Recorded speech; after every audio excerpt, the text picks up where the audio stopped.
नमस्कार बच्चों, एक बार फिर से मैं बीएस यादव आपका हार्दिक अभिनंदन करता हूँ, स्वागत करता हूँ पढ़ने पढ़ाने के इस महफिल में। ठीक है, आज हम फिर से पढ़ाने जा रहे हैं फिजिक्स, और जो हमारा हर चैप्टर चल रहा था उसको आगे कंटिन्यू बढ़ाने की कोशिश कर रहे हैं। बच्चों, आपको पता ही है कि लॉकडाउन की स्थिति में हमें बहुत तरीके से पढ़ाई को आगे बढ़ाना है कंटिन्यू, और तुम्हें इस समय का सदुपयोग करना है, समय को खराब नहीं करना है, क्योंकि आपके लिए ये समय बहुत इंपॉर्टेंट है। हो सकता है कि बच्चों को लगता होगा कि अभी तो बहुत है, छुट्टियों का टाइम है, आगे बहुत सभी तो पढ़ेंगे, अपने थोड़ी पढ़ रहे हैं। नहीं, जो हट करके कुछ करेगा ना तब जाकर कुछ नाम है, तो बाकी से कुछ हटके चलोगे जब जाकर कुछ होगा। इसलिए इस समय का हमारे साथ साथ आप बहुत ज्यादा सदुपयोग करें। हम वैसे ही नहीं लग रहे आपके लिए कि आपको घर बैठे आपका टाइम खराब ना हो, और मैं कहता हूं कि बहुत अच्छा उपयोग कर सकते हो आप इस चीज में।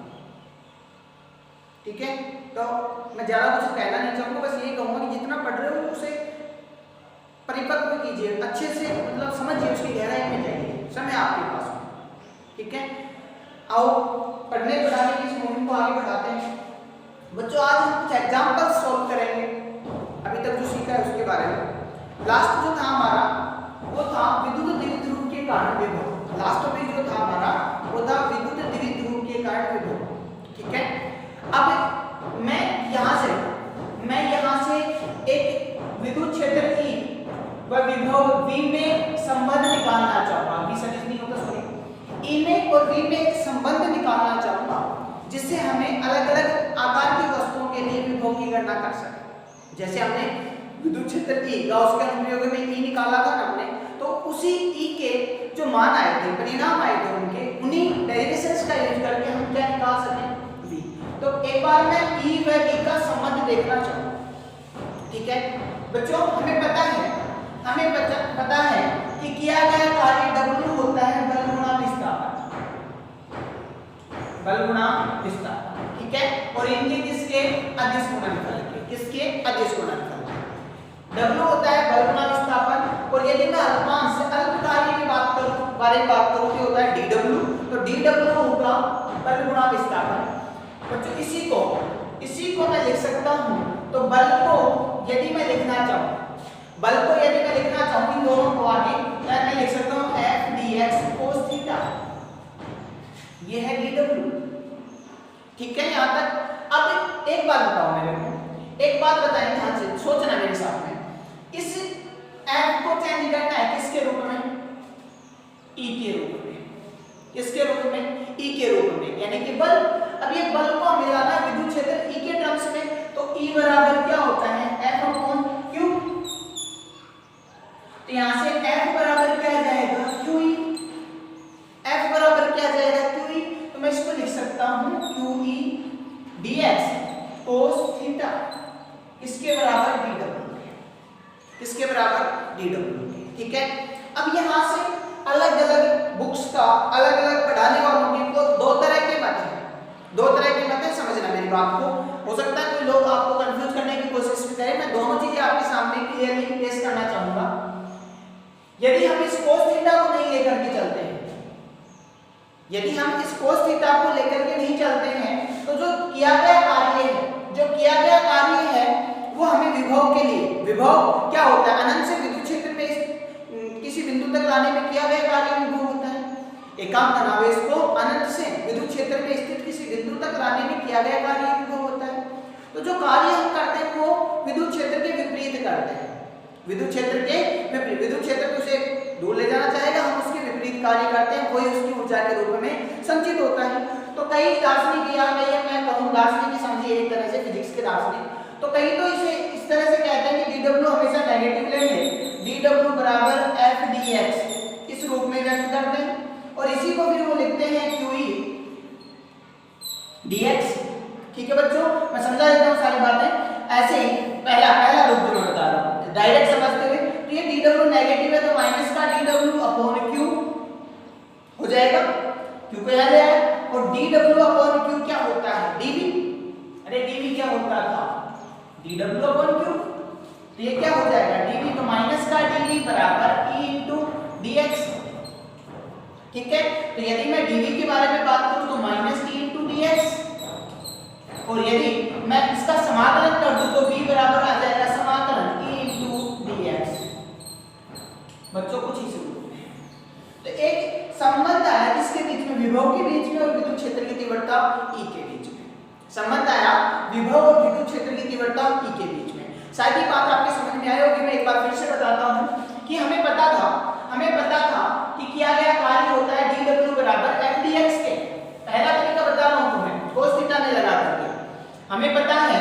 चलो वापस से पूरी को बताता हूं, ध्यान रखना। हमें पता है कि किया गया कार्य dw होता है बल गुणा विस्थापन। ठीक है, इसका अदिश गुणा, कार्य अदिश राशि है। अब बच्चों यदि हम बात करें कि किया गया कार्य तो हमारे द्वारा किया गया कार्य है, और बल यदि मैं विद्युत क्षेत्र से रिलेट करूं तो विद्युत क्षेत्र विपरीत दिशा में बल लगाता है, हम ले जाना चाहते हैं आगे। जैसे ये प्लस q आवेश है, इसके आसपास क्या है विद्युत क्षेत्र, इस विद्युत क्षेत्र में मैं किसी आवेश को लेके आऊं तो मैं तो इधर धक्का लगा रहा हूं इसे, पर विद्युत क्षेत्र कहां धक्का लगा है इसे, विपरीत दिशा में, यानी कि हमेशा विपरीत दिशा में प्रतिक्रिया होगी। इसलिए किया गया कार्य हम कैसा लेंगे, ऋणात्मक, ये लो। और हमें पता है F बराबर क्या होता है, F बराबर क्या होता है हमारे पास में, अरे बताओ F ने E बराबर मान लो F अपॉन Q, जैसे F बराबर क्या आ जाएगा QE, तो यहाँ रख दो, यहाँ मैं रखता हूँ तो dw माइनस का dw बराबर QE सदिश डॉट dx। इसी q को मैं नीचे ले आऊं तो माइनस का dw अपॉन q बराबर किसके E डॉट dx। ठीक है बच्चों, अब ये w अपॉन q क्या होता है, dw upon q dv, dw है ना अल्पकालीय, थोड़ी दूर में लाने किया गया कार्य, तो हम dv से दर्शा देंगे, तो माइनस का dv बराबर e dr dx, minus minus इधर, इसका मैं समाकलन कर दूं तो आ जाएगा v बराबर माइनस का e डॉट dr या dx। ठीक है, विस्थापन को हम यहाँ दूरी को r से ले रहे थे, तो x को किस में दर्शा देंगे, r में दर्शा देंगे, या v बराबर माइनस का e dr। ठीक है बच्चों, तो ये रिलेशन है हमारे पास किसका, विभव का और विद्युत क्षेत्र की तीव्रता E का। ठीक है, कुछ सदिश रूप में मैं भी आपको बताऊंगा, डेल संकारक के रूप में मैं आपको बताऊंगा। एक बार इस चीज को समझे जो हमारे आगे अनुप्रयोगों में काम आने वाली है। गोले कोष के लिए विभव निकालेंगे, ठीक है, जैसे गोले कोष के लिए हमने विद्युत क्षेत्र की तीव्रता निकाली थी, वो डायरेक्टली यहाँ करेंगे और विभव निकाल देंगे। ठीक है, ऐसा हमने किया था बच्चों, तो ऐसा यहाँ तक की बातें आपकी समझ में आ गई होंगी। दूसरा मैंने अभी बताया था आपको, दूसरा मैंने अभी cos थीटा के रूप में बताया था, उसे कैसे करते हैं एक बार उसे देखिए। सबका अपना अपना तरीका होता है, कुछ उसमें तो ऐसे दे रखे हैं, बस आपको तो रिजल्ट से मतलब है कि रिजल्ट क्या आ रहा है हमारे पास में। तो मैंने कहा कि dw होता है बल गुणा विस्थापन का, इस तरह से, तो मैं इसे लिख सकता हूं f dx cos थीटा। ठीक है, किसके बराबर बच्चों, dw के बराबर। यदि मैं किसी q आवेश के आसपास कौन से क्षेत्र को देखूं, विद्युत क्षेत्र। ठीक है, इस विद्युत क्षेत्र में मैं किसी आवेश को लेके आऊं तो मेरे को बल लगाना पड़ेगा इधर, तो ये हो गया F एक्स्ट्रा, बाहर का, एक्सटर्नल बोल सकते हैं। ठीक है, अब मैं इधर से बल लगा रहा हूं, लेकिन इलेक्ट्रिक फोर्स कहां से लगेगा, इस दिशा में, तो इधर लगेगा Fe, इसे मैं कह सकता हूं इलेक्ट्रिक। बताया बेटा, सुनो, इलेक्ट्रिक फोर्स इधर लगेगा, लेकिन विस्थापन यहां तक लेके आ रहा हूं तो विस्थापन दूसरी दिशा में होगा, तो dx इधर होगा, तो dx इधर, f इधर। एंगल कितने डिग्री का हो गया, 180 डिग्री का। कितने डिग्री का हो गया, 180 डिग्री का, तो थीटा हो गया 180 डिग्री। यहां से हो जाएगा dw बराबर f dx और माइनस का 1, ये हो गया माइनस f dx। ये समझाया था, ऋणात्मक आएगा चाहे कुछ भी हो। ठीक है, अब f को मैं लिख सकता हूं क्या, qe dx माइनस का dw, क्यों कहा जाएगा नीचे, dw अपॉन q बराबर माइनस का dx। ये क्या हो गया, dv, समाकलन करेंगे v बराबर माइनस का dx या dr, दैट्स ऑल। इतना ही तो करना था आपको, बस ये रिजल्ट, ये फाइनल जो रिजल्ट है वो आपके दिमाग में होना चाहिए। आपको ये फाइनल रिजल्ट आपको ध्यान रखना है, बाकी तो हम संभाल लेंगे। ठीक है, तो यहाँ की बात, यहाँ तक की बात आपको बड़ी बेहतरीन तरीके से समझ में आ गई। ठीक है बच्चों, यहाँ तक की बात आपकी बड़े बेहतरीन तरीके से समझ में आ गई होगी। अब आगे बढ़ते हैं। अब हम एक इंपॉर्टेंट बात सीखते हैं कि ई व वी का संबंध। अभी तो हमने देखा था, थोड़ी डिटेल के अंदर जाते हैं। देखो ई तो कैसी राशि है? सदिश राशि। ई तो कैसी राशि है? सदिश राशि। वी कैसी है? अदिश राशि। यानी कि विभव का विद्युत क्षेत्र के साथ संबंध कैसे निकालेंगे? आइए, अभी थोड़ी देर पहले हमने सीखा था कि dv बराबर होता है माइनस का ई डॉट dr। अरे सीखा था या नहीं सीखा था? बोलिए एक बार, सीखा था या नहीं सीखा? सीखा था। इसी को मैं लिखने जाऊं माइनस का ई dr cos थीटा, डॉट को खोल दिया मैंने। यहां तक कोई प्रॉब्लम नहीं है। dv बराबर, यदि मैं इसी को आगे देखने जाऊं, ई को अलग रख दूं, dr नीचे ले आऊं, तो dv अपॉन dr बराबर हो जाएगा माइनस का ई cos थीटा, ई cos थीटा। ठीक है, ई cos थीटा। यहां ये बात कर रहा है ई cos थीटा क्या है? एक तरह से घटक दिखा रहा है किसका? विद्युत क्षेत्र का। विद्युत क्षेत्र का घटक दिखा रहा है। जैसे यहाँ पे विद्युत क्षेत्र, यहाँ पे ई है और हमें इस दिशा में निकालना थी, कौन सा घटक हो गया इसका? क्षैतिज घटक हो गया। तो ये ई cos थीटा तो एक तरह से विद्युत क्षेत्र को ही प्रदर्शित कर रहा है। किसको दर्शा रहा है? विद्युत क्षेत्र को, और एक निश्चित दिशा में उसकी डायरेक्शन को इंडिकेट कर रहा है। तो एक तो ये तो ई सदिश की तरह काम कर रहा है हमारे पास। किसकी तरह? ई सदिश के रूप में dv अपॉन dr, यानी कि v का मान r के रेस्पेक्ट में। r क्या है? सदिश राशि है ना, तो ये सदिश रूप में v को उस दिशा में v की वैल्यू क्या है? अब r कुछ भी हो सकता है। जैसे e हमें निकालना है, e का तो हो गया हमारे पास में जो भी घटक है ये सदिश रूप में आ गया। अब v उस दिशा में, जैसे मान लो x में क्या है, y में क्या रहेगा, z में क्या रहेगा, तो वो ये दर्शाता है हमारे पास सदिश रूप में। तो बच्चों ये तो हो गया हमारे पास ई का घटक सदिश रूप में।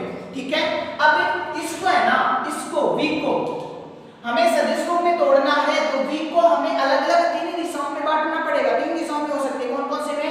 x में, y में और z में। तो यहाँ x y z में जब हमें मैथ वाले बच्चे तो समझते होंगे या फिर बता देंगे आपको मैथ वाले सर कि जब हम किसी का भी अवकलन करते हैं तो अवकलन दो प्रकार का होता है, एक तो पूर्ण अवकलन और एक होता है आंशिक अवकलन।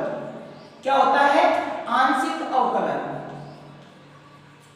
जैसे मैं कहूं x स्क्वायर y, इसका आंशिक अवकलन करो, इसका आंशिक अवकलन करो।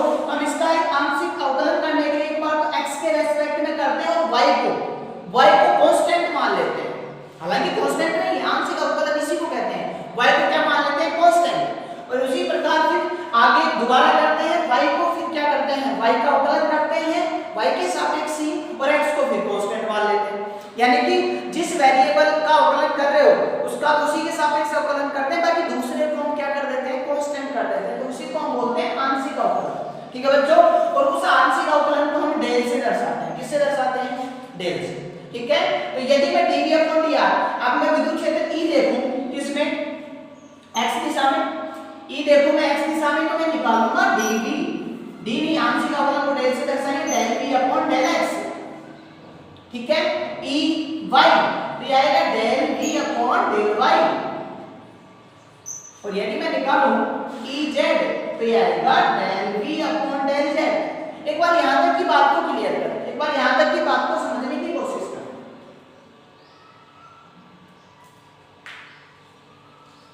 यहां तक की बात यदि तुम्हें समझ में आ जाए तो मैं कुछ आगे बढ़ने की कोशिश करता हूं। इसमें न्यूमेरिकल एग्जांपल करके बताऊंगा तुम्हें, हालांकि इतना ज्यादा वो खास नहीं है इंपॉर्टेंट, बाकी आप इसे समझने की कोशिश करें, ज्यादा कुछ नहीं है। यहां ये आंशिक अवकलन किया हमने। अब मैं विद्युत क्षेत्र E देखूं, विद्युत क्षेत्र E देखूं तो ऋणात्मक चिन्ह मैं इधर ले जाता हूं, उसको इधर लिख देता हूं। ठीक है, अब समझना, E देखो सदिश रूप में, तो dv का हमें अवकलन तीन रूप में मिला, x y और z। तो मैंने ये तो परिणाम है dv अपॉन डेल x, कौन सी दिशा में? I का है, plus del v upon del y j का है, plus del v upon del z k का है। ठीक है बच्चों, और ये किसमें? ऋणात्मक में। ये बात कैसे लिखी एक बार इसे समझें।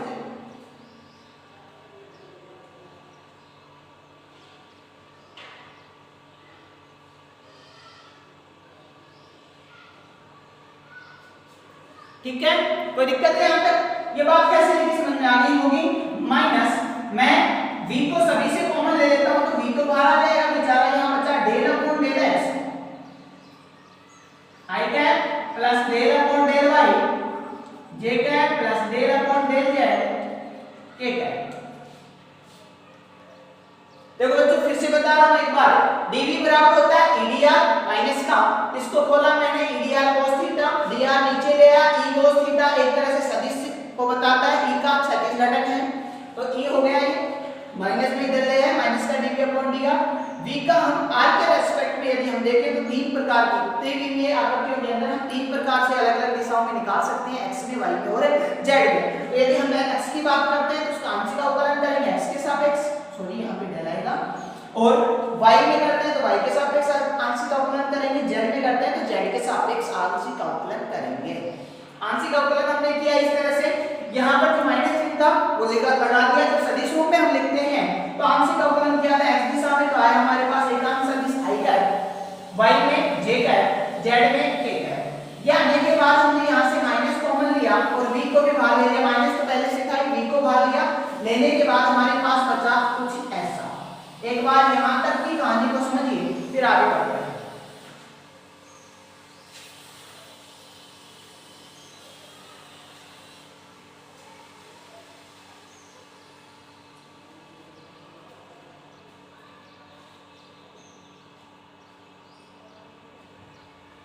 हो गया, इसके आगे बढ़ते हैं। इसके बाद में देखो जो ये है ना कि सदिश, अब सदिश को एक तरह से ये इंडिकेट करता है तो मैं इसे दर्शाता हूं इस रूप में, जिसे हम बोलते हैं डेल ऑपरेटर या डेल संख्या। और ये क्या है, तो यहां पे ये क्या है, डेल ऑपरेटर या डेल संख्या, ठीक है। तो e का v के साथ में कुछ इस तरह से रिलेशन हुआ, आप इसे समझें, माने, जाने, जो भी आप चाहें वो कर सकते हैं। देखें एक बार इसे बड़े ध्यान से,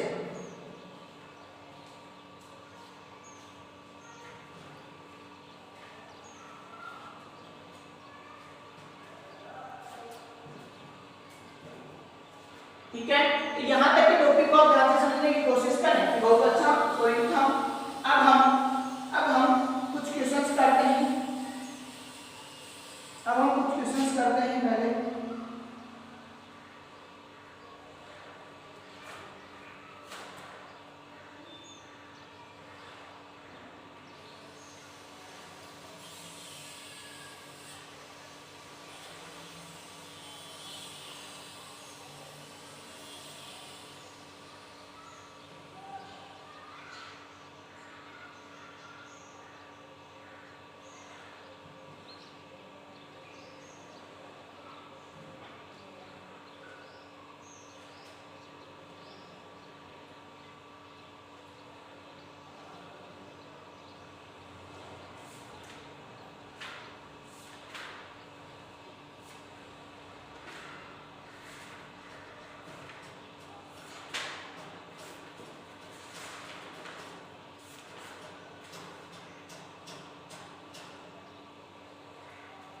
सबसे पहले हमारे पास example number 3.1, example number 3.1 examples हम सोल्व करने जा रहे हैं। कुछ एग्जांपल्स में सिखा रहा हूं आपको, बाकी आप करके देखेंगे।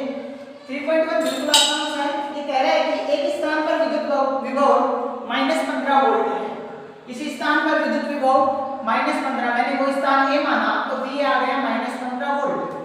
आगे क्वेश्चन हमसे कह रहा है किसी दूसरे स्थान पर विद्युत विभव V वोल्ट है, दूसरा स्थान जो भी था मैंने माना VP और वो क्या है V वोल्ट है, कितना है V वोल्ट, ठीक है बच्चों। आगे क्वेश्चन कह रहा है यदि 6 कूलम आवेश को पहले स्थान से दूसरे स्थान तक ले जाने में 150 जूल कार्य करना पड़ता है।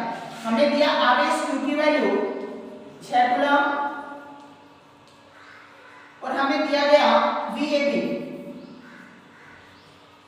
या VBA, जो भी आप चाहो लिख सकते हो, VBA भी लिख सकते हैं, मैंने बताया था, आपको समझाया था। VBA आप लिखने से अंतर वो अंतर निकालना आना चाहिए हमें। VBA के लिए हमें दिया गया, VBA ने दिया गया सॉरी कार्य दिया गया है WBA, एक स्थान से दूसरे स्थान तक ले जाने में किया गया कार्य कितना है 150 जूल, 150 जूल है। हमें v की वैल्यू निकालनी है। तो बच्चों बिल्कुल आसान है, आप समझे।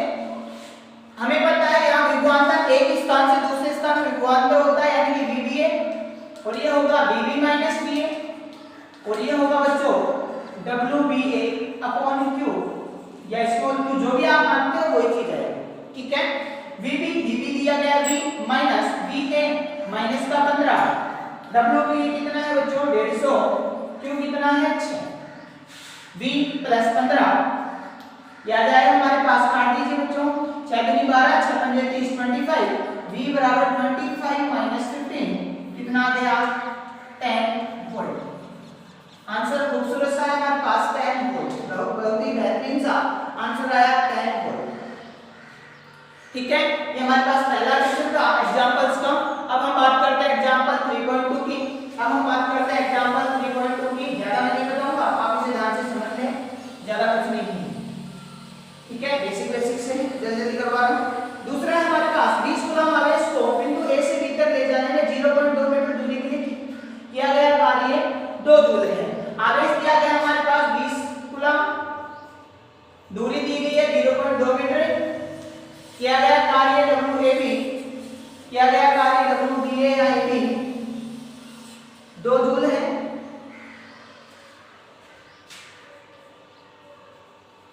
आपको क्या निकालना है, विभवांतर VAB निकालना है। तो बच्चों VAB बराबर होगा VA माइनस VB बराबर WAB अपॉन Q। WAB कितना दिया गया 2, Q कितना दिया गया 20, काट लीजिए बच्चों 0.1 ठीक है, 0.1 वोल्ट हो गया। ये था हमारा दूसरा एग्जांपल। चलते हैं एग्जांपल नंबर 3 की ओर, चलते हैं एग्जांपल नंबर 3 की ओर।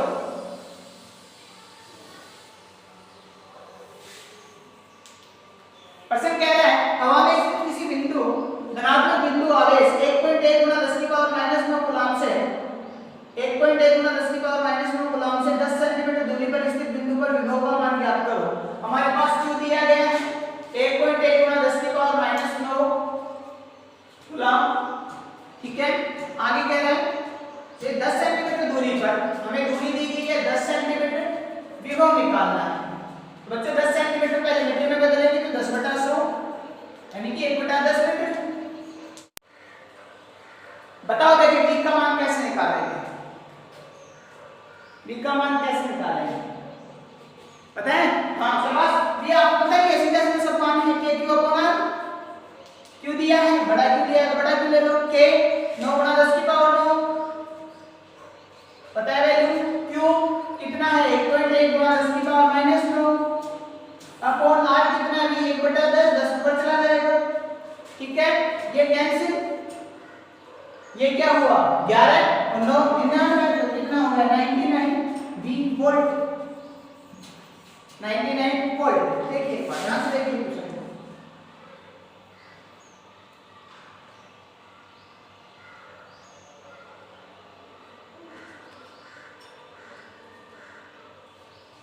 ये इंपॉर्टेंट एग्जांपल है 3.4 इंपॉर्टेंट एग्जांपल और आज का लास्ट क्वेश्चन, आज का इस क्लास का last question example number 3.4 important भी है, ध्यान से समझें।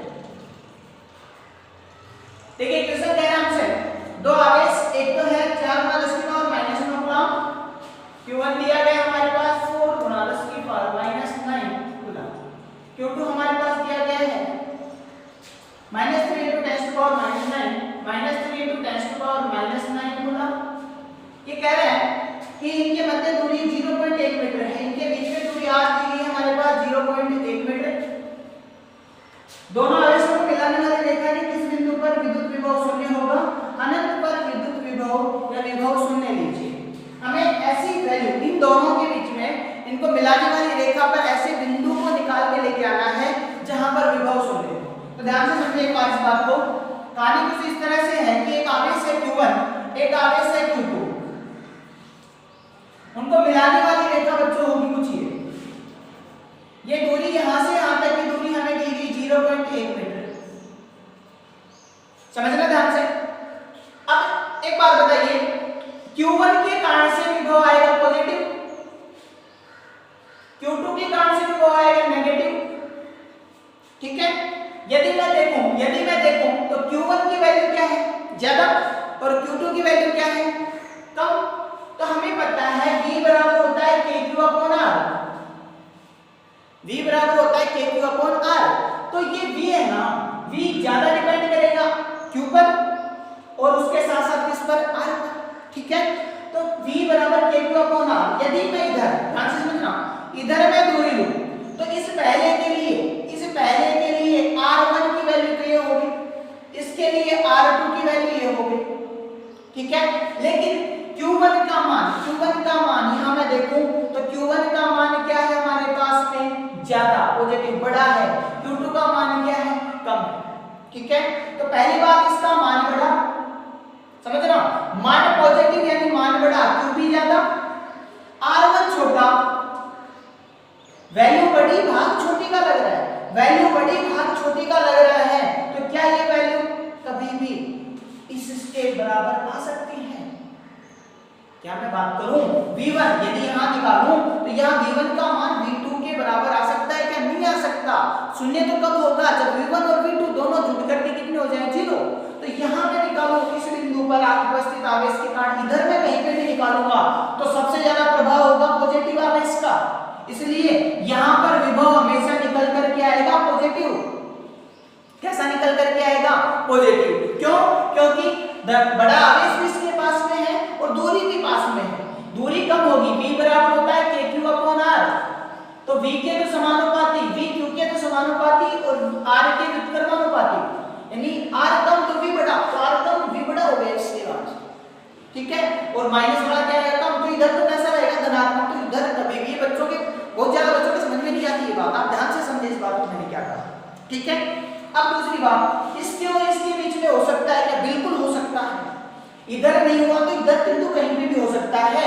तो मैंने एक बिंदु यहाँ पे माना और ये दूरी मैंने ली कितनी, x, कितनी ली बच्चों, x। Q1 आवेश से कितनी दूरी पर, x दूरी पर मान लो बिंदु है, तो ये कितनी बच जाएगी, 0.1 माइनस x, ठीक है। अब यहाँ पर V, मैं इसके V1, इसके कारण से कितना V1, तो V1 निकालूं प्लस V2 निकालूं, कितना आना चाहिए, 0 आना चाहिए। प्रश्न कह रहा है देखो कहां पे 0 होगा, तो ये बन गया KQ upon R1 minus KQ1 है ना, ये KQ2 अपॉन R2 प्लस बराबर 0, ठीक है। तो यहां से हमारे पास आएगा KQ1 अपॉन R1 बराबर माइनस KQ2 अपॉन R2, ठीक है। तो कैसे के कैंसिल हो गया, Q1 पहले का आवेश मान लिख लो क्या है, 4 गुणा 10 की पावर माइनस 9 अपॉन R1, यानी कि यहां से पहले वाले की दूरी कितनी है, x बराबर माइनस का Q2 कितना है, माइनस का, माइनस माइनस प्लस 3 गुणा 10 की पावर माइनस 9 अपॉन R2, यानी कि दूसरे वाले की दूरी कितनी है, 0.1 माइनस x। हो गए यहां तक, देखो कैंसिल, क्रॉस मल्टीप्लाई करोगे, इधर समझा देता हूं, आइए क्या हो गया, 0.4 माइनस का 4x बराबर 3x, एक्सचेंज करोगे ये हो गया हमारे पास 7x बराबर 0.4, x बराबर 0.4 अपॉन 7, 0.4 अपॉन 7, ठीक है। तो आंसर आ जाएगा 0.4 अपॉन 7, इसमें है मीटर में, दूरी मीटर में है, दिया है यानी कि Q1 से या तो कहां से, Q1 से कितनी दूरी पे हो सकता है, 0.4 अपॉन 7। अब भाग देख लेना दूरी है, ठीक है। एक तो ये हो सकता है, एक तो हो सकता है ये, ठीक है, यहाँ इसके और इसके बीच में। आगे बात समझ में आ गई ना, ज्यादा लंबी क्लास तो नहीं हो गई, नहीं अभी तो ज्यादा कुछ नहीं हुआ, 25-26 मिनट की हुई है, ज्यादा कुछ नहीं, ठीक है। आप इसे समझ गए होंगे, ये तो पहला है, एक कंडीशन ये हो सकती है। दूसरी कंडीशन और समझो, मैंने तुम्हें क्या कहा था कि इधर तो होगा नहीं, इधर कहीं भी हो सकता है, तो जरूर थोड़ी बीच में हो, जरूर थोड़ी बीच में हो, इधर भी तो हो सकता है भाई, कहां, इधर यहाँ पे भी हो सकता है। तो पास में कौन सा, ये वाला, तो यहां से मैंने दूरी मान ली इसकी कितनी, वही y मान लेता हूं, मान लेता हूं, बस इस पे v1 प्लस v2 बराबर 0, तो v1 प्लस v2 बराबर 0, तो v1 बराबर माइनस v2, ये हो गया k q1 अपॉन r1 बराबर minus k q2 upon r2 minus, तो है ही k से k कट गया, q1 का मान कितना है, रखो q1 का मान 4 इंटू 10⁻⁹ अपॉन R1। देखो यहाँ से Q1 की वैल्यू y प्लस 0.1 बराबर माइनस माइनस माइनस है प्लस 3 गुना 10⁻⁹ अपॉन R2 कितनी है y कैंसिल। ठीक है, ये बन जाएगा 4y बराबर 3y प्लस 0.3। ये कितना आ गया 711 y बराबर 0.3 मीटर। y बराबर आ गया 0.3 मीटर।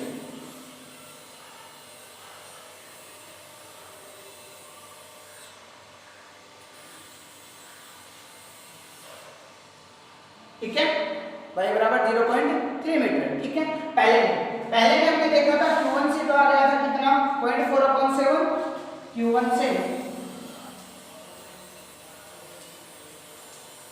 Q2 से कितना आ रहा है 0.3 मीटर। तो हम दोनों को Q1 से बता सकते हैं। Q1 से ये कितना आ गया 0.3, ये कितना है 0.3, कितना हो जाएगा 0.4 मीटर। दो जगह पे हो सकता है 0.4 मीटर और 0.4/7। 0.4/6। ठीक है, यहाँ तक की बात समझ में आ गई होगी। ऐसा ही अगला एग्जांपल आप उसे करके देखिए, ऐसा ही अगला एग्जांपल आप उसे करके देखिए। बिल्कुल बेहतरीन सा एग्जांपल है, इंपॉर्टेंट है, फिर बता रहा हूँ आपको, समझे तरीके से समझिए। इधर क्यों नहीं होगा, इधर हो रहा है